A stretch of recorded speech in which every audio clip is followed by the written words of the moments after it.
Okay, let's jump right into a deep dive today. We're looking at surgical oncology. Which is, yeah, a really challenging field. Demanding. Absolutely. Precision, knowledge, constantly changing. Yeah. And the source material we're exploring today focuses on a specific resource, Dr. Atef Ahmed's book, 100 Questions and Answers in Surgical Oncology. Right, and the material we looked at calls it an indispensable guide. Strong words. They are. So our goal here is to unpack that. What, according to these sources, makes this book stand out? What's it actually covering? And who is it really meant for? Who's going to get the most out of it? Okay, so starting with the author, Dr. Atef Ahmed, the sources make a point of mentioning his background. Yeah, he's described as a renowned expert in medical education.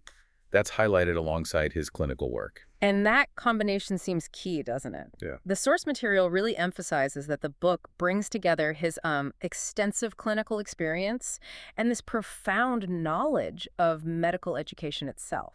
Right. So it's not just what he knows, but how to teach it effectively. Yeah. It suggests the information is structured, to actually stick. Makes sense. And that educational focus leads straight into who this is for. The sources are pretty specific. Yeah, they list medical students, surgical residents, oncology fellows. And practicing surgeons, too. Exactly. It's positioned for basically anyone who wants to really get a handle on the intricacies of surgical oncology. So whether you're just starting out or you've been doing this for years. That seems to be the idea, yes. A resource across the board. So for that audience, what are the key features the source material talks about? What makes it supposedly indispensable? Well, first up is scope. They call it comprehensive coverage, Okay. covering a wide array of topics. Things like the details of different cancer types, specific surgical procedures, and also the latest treatment advancements. That sounds pretty broad. Covers a lot of ground. It does. And that leads to the next point. It's expertly curated, meaning the promise is clear, concise, and accurate answers to these 100 critical questions. So it's not just comprehensive, it's focused and reliable information. Right. Getting Well- straight to the point on the important stuff. Exactly. And the way it does that is the format, the engaging question and answer format. Ah, okay. How does that help? The sources say it's great for easy navigation, like if you need a quick answer, Makes sense. but also for detailed study. So you could use it for quick reference or for more in-depth learning.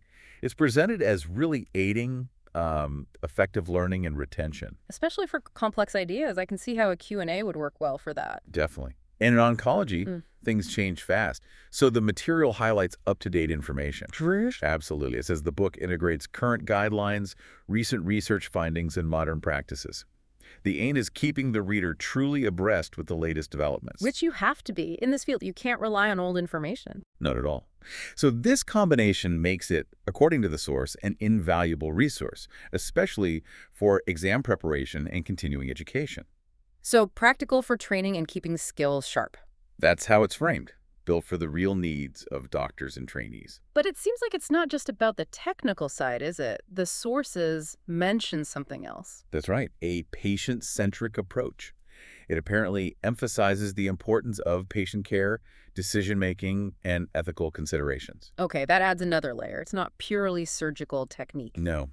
It seems to recognize that surgical oncology involves the whole patient, the tough decisions, the ethics, that human element. Right. That feels important. Very. It suggests a more holistic view of the specialty. And when we talk about that comprehensive coverage, the source material gives us some keywords that really paint a picture. Oh yeah, the list is extensive. It goes from oncology treatments, specialists, surgeons, procedures, We diagnostics, have all the core stuff. right through to care, rehabilitation, research advancements. It even covers the context, like clinics, centers, hospitals. And the patient journey, too. Conditions, symptoms, evaluations, therapies, consultations, outcomes, complications, risks, recovery. It's a lot. And it gets even more concrete. The sources actually list specific cancers covered. They do. Breast cancer, colon cancer, lung cancer, brain tumor, melanoma. Prostate cancer, pancreatic cancer, head and neck cancer. Yeah. Seeing that list gives you a very tangible sense of the book's scope. These are major areas. Absolutely. It really backs up the claim of being comprehensive. Definitely suggests it tackles the common and often complex cancers surgeons face. Okay, so let's try and pull this together. Based on everything the source material says, why pick up this particular book? What's the value proposition? Well, it's presented as a comprehensive journey, a guided tour through the nuanced world of cancer treatment. Guided by an expert. Right. And it's positioned as being tailored to your needs, whether you're that student we mentioned or a seasoned surgeon. So adaptable. That's the pitch.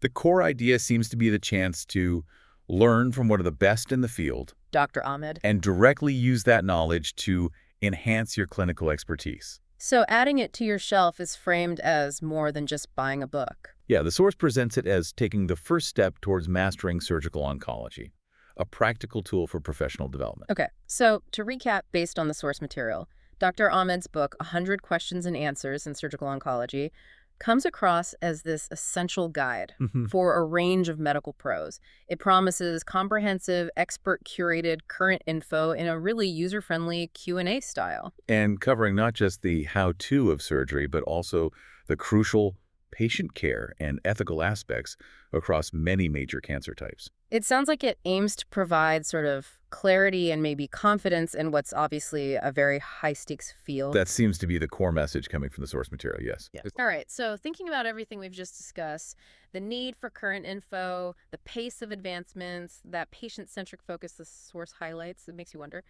what do you think is the single biggest challenge in keeping knowledge truly current and useful in a field moving as fast as surgical oncology?